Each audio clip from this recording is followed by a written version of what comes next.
Hello ನನ್ನ ಸ್ನೇಹಿತರೆ, ಹೇಗಿದ್ದೀರಾ ಎಲ್ಲರೂ? ಇವತ್ತು ನಾನ್ ನಿಮ್ಗೆ ಥಂಬ್‌ನೇಲ್‌ನಲ್ಲಿ ತಿಳಿಸಿದ ಹಾಗೆ ಸ್ಕಿನ್ ಟ್ಯಾಗ್‌ನ ಹೇಗೆ ರಿಮೂವ್ ಮಾಡೋದು? ನರಹುಳಿ ಅಂತೇಳಿ ಕನ್ನಡದಲ್ಲಿ ಕರೀತಾರೆ.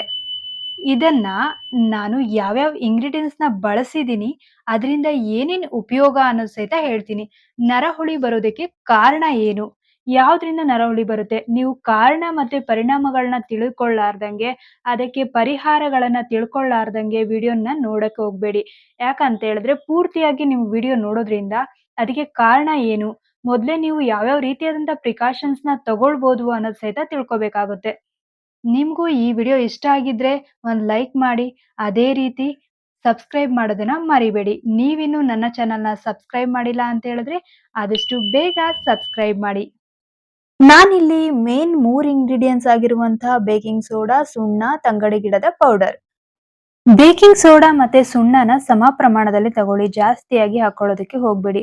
ಇದು ತುಂಬಾ ಎಫೆಕ್ಟಿವ್ ಆಗಿರುವಂತಹ ಹೋಮ್ ರೆಮಿಡಿ ಆಗಿದೆ.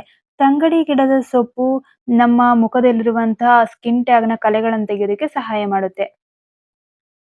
1 ಬೌಲಲ್ಲಿ ತಂಗಡ ಗಿಡದ ಪೌಡರ್‌ನ ನಿಮ್ಗೆ ಆಲ್ರೆಡಿ ನಾನು ತೋರಿಸ್ಕೊಟ್ಟಿದ್ದೆ. ಹೇಗ್ ಮಾಡೋದು, ಎಲ್ಲಿ ಸಿಗುತ್ತೆ ಅನ್ನೋದು ಸಹಿತ ಹೇಳ್ಕೊಟ್ಟಿದ್ದೆ. ಫಸ್ಟು ತಂಗಡಿ ಗಿಡದ ಪೌಡರ್ ಹಾಕೊಂಡು ಅದ್ರ ಜೊತೆಗೆ ಸ್ವಲ್ಪ ಸೋಡಾನ ಆಡ್ ಮಾಡ್ಕೊಳ್ತಾ ಇದ್ದೀನಿ. ಸೋಡಾ ಅದ್ರ ಜೊತೆಗೆ ಸುಣ್ಣನ ಆಡ್ ಮಾಡ್ಕೊಳ್ಬೇಕು. ಈ ಮೂರನ್ನು ಮಿಕ್ಸ್ ಮಾಡಿ ಇದ್ರ ಜೊತೆಗೆ ಆಯಿಲ್‌ನ ಆಡ್ ಮಾಡ್ಕೊಳ್ಬೇಕು. ಕ್ಯಾಸ್ಟರ್ ಆಯಿಲ್, ಕ್ಯಾಸ್ಟರ್ ಆಯಿಲ್ ಮತ್ತೆ ಕೊಬ್ಬರಿ ಎಣ್ಣೆ ಎರಡನ್ನೂ ತಗೊಂಡಿದ್ದೀನಿ. Coconut oil and castor oil ಎರಡನ್ನೂ ಇದಕ್ಕೆ ಮಿಕ್ಸ್ ಮಾಡ್ತಾ ಇದ್ದೀನಿ. ಇದನ್ನ ನೀವು ಕಂಟಿನ್ಯೂಯಸ್ ಆಗಿ 1 ವೀಕ್ ವರೆಗೂ ಅಪ್ಲೈ ಮಾಡ್ಕೊಳ್ಬೇಕಾಗುತ್ತೆ. ಸ್ಕಿನ್ ಟ್ಯಾಗ್ ಸಮಸ್ಯೆಗೆ ಇದೊಂದು ಒಳ್ಳೆಯ ಬೆಸ್ಟ್ ಹೋಮ್ ರೆಮಿಡಿ ಅಂತಾನೆ ಹೇಳ್ಬೋದು. ನೀವು ಒಂದು ವೀಕ್ ಇದನ್ನ ಅಪ್ಲೈ ಮಾಡ್ಕೊಂಡು ನೋಡಿ. ಅವಾಗ ನಿಮ್ಗೆ ಗೊತ್ತಾಗುತ್ತೆ. ನಿಮ್ಗೆ ಎಲ್ಲೆಲ್ಲಿ ನರಹುಳಿ ಆಗಿದೆಯೋ ಅಲ್ಲಿ ಮಾತ್ರ ಅಪ್ಲೈ ಮಾಡಿ.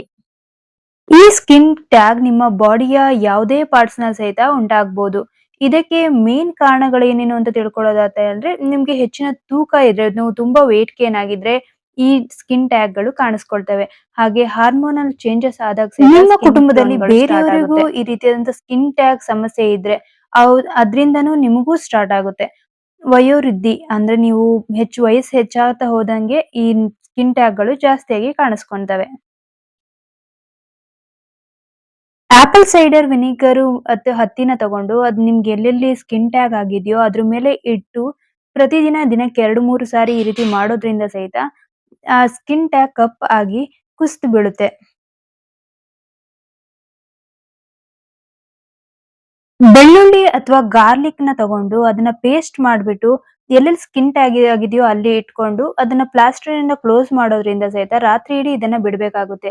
ಹೀಗ್ ಮಾಡೋದ್ರಿಂದ ಸಹಿತನು ನಿಮ್ಮ ಸ್ಕಿನ್ ಟ್ಯಾಗ್‌ನ ಬೇಗನೆ ರಿಮೂವ್ ಮಾಡ್ಕೊಳ್ಬೋದು. ಈ 3 ಹೋಮ್ ರೆಮಿಡೀಸ್ ಇಂದ ನಿಮ್ಗೆ ಯಾವ್ದು ಈಸಿ ಅನ್ಸುತ್ತೋ ಅದನ್ನ ಯೂಸ್ ಮಾಡಿ. ಮುನ್ನೆಚ್ಚರಿಕೆಗಳನ್ನ ಏನೇನ್ ವಹಿಸ್ಬೇಕು ಅಂತ ಹೇಳಿದ್ರೆ, ಮೇನ್ ಆಗಿ ಏನಾದ್ರೂ ಅದು ಬ್ಲಡ್ ಟೈಪ್ ಅಲ್ಲಿ ಬರ್ತಾ ಇತ್ತು ಅಂತ ಹೇಳಿದ್ರೆ ಡಾಕ್ಟರ್‌ನ ಸಲಹೆಗಳನ್ನ ಪಡ್ಕೊಳ್ಳಿ. ನೀವೇ ಸ್ಕಿನ್ ಟ್ಯಾಗ್‌ಗಳನ್ನ ಕೈಯಿಂದ ಕಟ್ ಮಾಡುವಂತ ಪ್ರಯತ್ನ ಮಾತ್ರ ಮಾಡೋದಕ್ಕೆ ಹೋಗ್ಬೇಡಿ. ಇದರಿಂದ ಸ್ವೆಲ್ಲಿಂಗ್ ಸ್ಟಾರ್ಟ್ ಆಗುತ್ತೆ. ಈ ವಿಡಿಯೋ ನಿಮಗೂ ಇಷ್ಟ ಆಗಿದ್ರೆ ಲೈಕ್, ಶೇರ್ ಹಾಗೆ ಕಮೆಂಟ್ ಮಾಡಿ. ಸಬ್ಸ್ಕ್ರೈಬ್ ಮಾಡೋದನ್ನ ಮರಿಬೇಡಿ.